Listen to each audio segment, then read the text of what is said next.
Avez-vous encore confiance en l'école secondaire publique québécoise? Moi, malheureusement, non. Moi, oui. Moi, je pense que j'ai toujours foi en notre système d'éducation. Je pense qu'il y a énormément de choses qui doivent être améliorées, mais je pense qu'on comprend mieux les besoins des élèves. On a besoin de temps aussi pour s'ajuster, mais je pense qu'une grosse problématique, c'est l'épuisement du personnel. Je veux dire, le monde est drainé. On fait face à des ados qui ont des difficultés vraiment importantes. Si on pense juste autour de diagnostics, qu'on voit des troubles de l'humeur, des troubles anxieux, ils ont doublé en 6 ans. De 2013 à 2019, c'est 2 fois plus de troubles anxieux chez nos jeunes. Puis si on parle de 2006 à 2019, on a donné 3 fois plus de médication pour les troubles de l'humeur chez les garçons, 4 fois plus chez les filles. Mais ces jeunes-là qui ont des défis, puis que les défis grandissent à l'adolescence, bien, c'est dur pour le système d'éducation, c'est dur pour ceux qui travaillent là. J'ai beaucoup d'empathie pour ceux qui travaillent là. Après ça, faisons attention où c'est pas parce qu'on a beaucoup d'empathie que bien, c'est nécessairement meilleur. Là. Ça ne justifie pas toutes les actions qui sont prises, mais je garde foi parce que je pense qu'il y a beaucoup d'actions qui peuvent être faites qui ne demandent pas qu'on revire tout à l'envers. Oui, mais moi, j'ai perdu confiance. Je crois au système public d'éducation. Je veux que ce soit ça qui soit la norme au Québec parce que c'est le meilleur moteur d'ascension sociale, de développement économique, de support de la démocratie, etc. Mais quand je dis que j'ai perdu confiance en l'école secondaire publique, c'est le milieu est dépassé. Puis il y a 2 raisons à ça. Il y a 2 contextes. Il y a le milieu secondaire, avec les besoins de nos jeunes, comme tu l'as bien mentionné. Puis il y a l'école publique québécoise. Dans certains milieux du Québec, dans certaines régions, là, c'est 30 à 50 des jeunes au secondaire qui vont dans une école privée. Puis c'est la meilleure analogie que j'ai trouvée pour ça. C'est comme si on demandait aux Rockets de Laval puis aux Canadiens de Montréal de compétitionner. On dit aux Canadiens de Montréal, vous avez les meilleurs bâtiments, les plus gros budgets. Puis au repêchage, là, vous choisissez les 24 premiers au choix de repêchage. Puis au Rocket de Laval, on dit, vous avez les derniers choix au repêchage.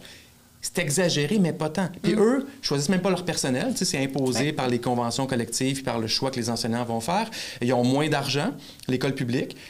Puis on leur dit, essaie de te rendre à la Coupe Stanley.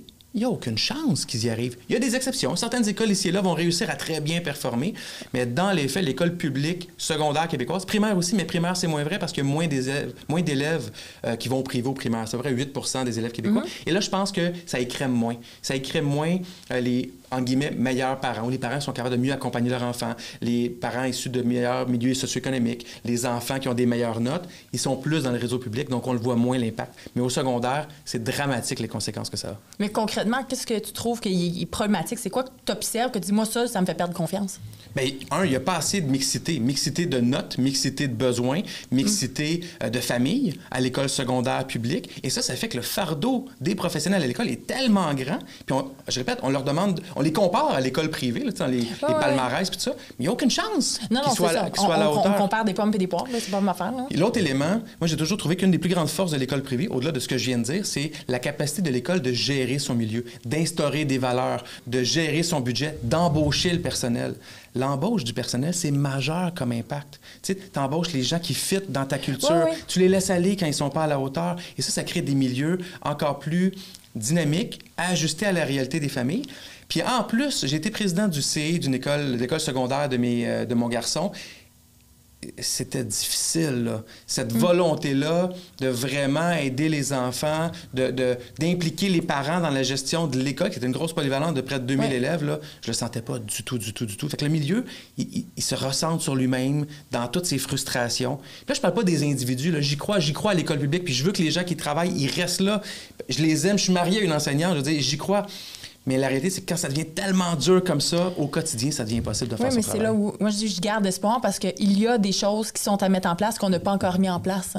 Donc, il y a des changements à apporter. Puis ça, moi, je trouve qu'on est dans un espace d'ouverture où on entend... Tu sens de l'ouverture? Moi, je sens de l'ouverture. Ah oui. Moi, je trouve qu'on m'interpelle de plus en plus. Je n'enseigne pas et on me demande mon avis sur des façons d'enseigner. Ça, je trouve que c'est très nouveau. Donc, je trouve que les milieux ils se décloisonnent dans le milieu de la santé qui vont demander à d'autres professionnels de se prononcer sur des sujets. Donc, je trouve qu'il y a cette ouverture-là qui commence à s'installer. Après ça, il y a du travail à faire, certainement, mais ça ne m'empêche pas de croire en notre système. Puis si on arrête d'y croire, je veux dire ça ne fonctionnera pas, là. Non, mais oui, je suis d'accord. Moi, je veux y croire, mais la situation actuelle me rend pessimiste par rapport aux jeunes qui rentrent au secondaire public. Puis ça se peut que ça se passe bien, puis tant mieux si ça va bien, là. Je veux que ça se passe bien.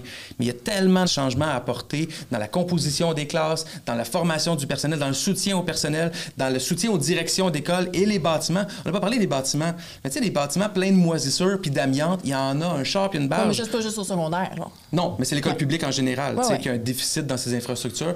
Et ça pèse aussi sur la capacité d'un élève à être engagé puis être fier de son milieu. Oui, ça, mais là, donc, on généralise. Là, on parle du système d'éducation publique québécois. On parle pas juste du secondaire, là. Non, j'ai généralisé parce que c'est encore mieux pour mes arguments. mais allons-y globalement. Au secondaire, c'est plus challengeant à cause du choix d'élèves. OK, mais mettons, concrètement, 2 actions que tu prendrais pour améliorer notre système. Il faut baisser le financement des écoles privées. Il faut le réduire à 0 en 5 ans, faire en sorte... Ou, il y a 2 alternatives. Ou on réduit leur financement pour que les élèves, la majorité d'élèves aillent au public, puis redresser un peu cet écart-là dans la classe régulière. Ou bien forcer, puis littéralement forcer les écoles secondaires privées à accepter tous les élèves. Ne pas avoir le droit de rejeter un élève à part des cas extrêmes. C'est pas normal qu'une école rejette un élève parce qu'il n'y a pas des bonnes notes, ou parce qu'il y a un trouble d'apprentissage, ou parce qu'il y a un mauvais comportement. L'école sert à ça, à accompagner tous les élèves, et l'école privée a ce mandat-là aussi, mais il rejette au public beaucoup de ces élèves-là, puis encore là, le public n'a pas le choix de les accepter avec raison, puis ça alourdit le système. OK, moi, je propose 2 très différentes. Là. Soutenir la santé mentale du personnel scolaire. Donc, de vraiment investir en prévention pour que ce monde-là soit solide, pour être capable de prendre les déversements des élèves qui rencontrent bien des problèmes, là, qui sont à l'école, sur nos bancs d'école, puis qui ont des besoins affectifs. On a besoin d'adultes solides. Puis la deuxième chose, de former, d'éduquer les parents, d'impliquer les parents. On les critique beaucoup sur ce qu'ils font pas, ce qu'ils connaissent pas. Bien, faisons-le, éduquons-les. Prenons, vraiment, là, aidons les parents concrètement à comprendre les enjeux, ce dont les enfants ont besoin sur les bancs d'école. Donc, moi, je suis certaine que c'est d'agir en prévention. Ça va prendre plus de temps, mais ça va durer plus longtemps.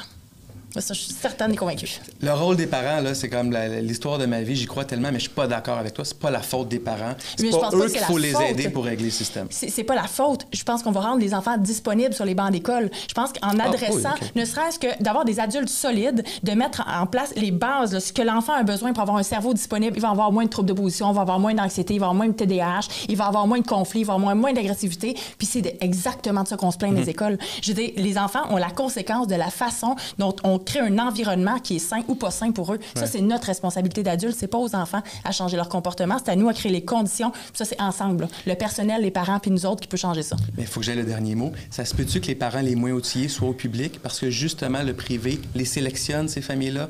Moi, je pense que oui. Fait que je suis d'accord, à 100% d'accord, parce que tu dis, il faut les outiller, les parents. Puis moi, j'ai souvent dit, les attentes envers les parents sont plus élevées que jamais. À un moment donné, c'est pas les fautes ou les défis du réseau d'éducation ne leur retombent pas sur les épaules encore.